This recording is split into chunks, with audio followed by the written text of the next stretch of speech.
What is going on, my broskiis? My name is Toadskii, back again, here to bring you guys yet another One Piece Treasure Cruise video. This video is going to be exclusively discussing the Super Boss KIZUNA clash versus Garp. I did make a quote-unquote preparation video, so you can go ahead and check that video out if you want a little bit more in-depth detail as to what you should be expecting in this upcoming Super Boss KIZUNA. But in this video, I'm going to show you guys just the two teams that I have built in order to complete Stage 1 and Stage 2 of the Super Boss. And one thing that I did want to point out to you guys is that the scaling has been increased in this KIZUNA. And what I mean by that is that the base HP level at level 1 starts at 3 billion, which is a much higher than what we've seen previously. Initially, Super Boss was 1 billion start. I believe they did bump it up to 2 billion or maybe 1.5 billion. But now it's been bumped up to 3 billion. And I can kind of understand why, with them introducing a lot of new characters recently that allow you to stack more and more buffs on top of each other. The amount of damage that teams have been able to do recently have been just bonkers crazy. So I can understand why they are scaling that, and a lot of people are going to be upset. However, they did state that with this change, they are scaling it in such a way where we do get more ticket rewards for beating these bosses. So it's going to really be interesting to see how many tickets we get in turn for the effort that we put in to actually beat these bosses. Remember that the Super Boss KIZUNA does not count towards the World Clash event that is currently ongoing. Only the regular 10-star difficulty that you see here is going to count towards the World Clash. So you're going to have to build pretty insane teams in order to continuously beat this, as well as having the KIZUNA potions in order to rank up as much as you possibly can. If you do aim to rank high in the World Cruise, that you need those potions in order to do that. If you don't have that, it's not the end of the world. Make sure to still help out your alliance. Make sure you can try and take on this Super Boss. I know not everyone's going to be able to beat the Super Bosses. They are incredibly difficult in terms of the amount of damage you need to output. You need a lot of investments on a lot of characters. And you need to get a little bit of luck in Sugo Fest, of course. But just wanted to give you guys just a brief little introduction before we actually jump into the team comps here versus the latest Super Boss against Monkey D. Garp. And of course, I will be uploading additional videos as time progresses throughout this KIZUNA clash, giving you guys updated team comps and just seeing what we can find throughout this entire KIZUNA clash period. But without further ado, let's go ahead now and jump into the video versus Garp.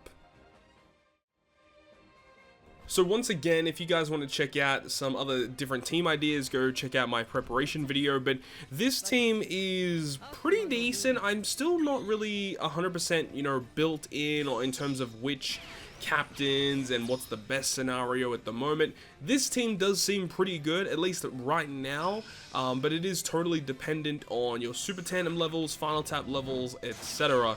I do feel like, Luffy Final Tap or the Yamato Final Tap is going to be the best way to get the most damage on this particular fight versus INT. Potentially you could try and build a team around using Luffy and the Straw Hat crew, potentially using their Final Tap still.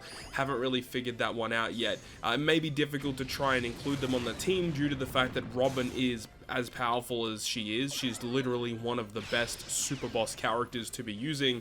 The guaranteed conditional boost, allowing you to stack additional conditional boosts, is pretty crazy. In this team example though, we're not actually able to get multiple conditional boosts, at least not in the way that I've built the team. But just in practice, Robin is just so good. And if you are aiming to build a team around doing like a chain boosting stuff, Robin's Final Tap is also really good for that, which enables you to get even higher Final Taps damage because it multiplies the chain by 2.25 when you get to her Final Tap. Versus Yamato is also a really good character here to get some Wano slots and also getting the % damage reduction based attack boost, which you can activate with the Versus special because the Versus specials will be completely charged up when you start the quest, which is super good here. But of course, utilizing the Sabo, Ace, and Luffy, we can get substantial chain effects occurring with chain multiplication, chain addition, chain boundary. We have the attack boost from Yamato, we have the orb boost from Luffy, of course, which becomes 2.75 when we reach the last stage. Sabo superclass generating a 2.5 color affinity boost, and you are allowed to inflict increased damage taken against the Garp boss versus INT. So you could use the super tandem of Yamato to not only get an attack boost from that, but also allowing you to inflict increased damage taken, which is a really good way to get additional damage against this fight. だから僕はこの国を開国するんだ。止めてみせる。逃がさん。しぶといやつだ。この先。通すわけにはいかない。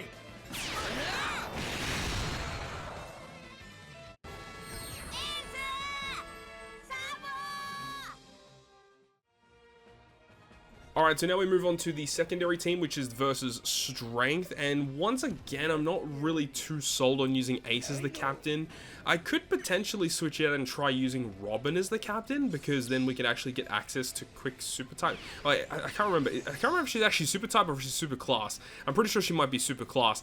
Either way, trying to put a quick unit for quick super class is actually kind of tricky for this one, if you aim to use the Ace Sabu Luffy, and they're just so good for these quests, mainly just because of the new support that came out that only attaches to Ace, but also Sabu's special is just so incredible in all of these super bosses due to the % damage reduction or the special bind that may occur, and Sabu being able to auto launch whenever you activate a chain multiplier or a chain addition buff, which of course, due to the fact that we're using Luffy, Sabu will auto generate his special on stage 2, and then we can use his special on stage 3 to get you know, the additional effects of either chain boundary once again being activated, or the removal of Rainbow Shield or special bind or whatever occurs on the final stage. And of course the support attached to Ace, Cornelia and Kotatsu being able to remove Threshold and also remove the bind, which is super good. But also in this particular boss fight, due to the fact that they don't have an interrupt against characters that use a base attack boosting special, Usopp and Yasop are much more easier to use in this quest, and due to the fact that we can do that, it means we can stack the multiple conditional buffs using Robin's defense down conditional and Usopp and Yasop's delayed conditional boost. Which is great. So the combination of those two characters is fantastic against this particular boss fight, both of which have type advantage, which is even better, and ideally we would final tap with the Robin to get the most damage possible. We have Law as well to generate an attack boost and also grant us really accessible super tandem effects. Is just super great. Of course, if you have the Ace Sabu Luffy with higher super tandems, it's a lot better to use those, of course. That is going to wrap it up for me. Of course, we're going to upload future videos as well against the super bosses throughout the coming days. Hopefully you guys enjoyed the video. If you guys did, make sure to leave a like, and if you want to stay up to date with all the content that I post on my channel, including more One Piece Treasure Cruise content, make sure to hit the subscribe button down below. Other than that, guys, I'll see you guys within the next video.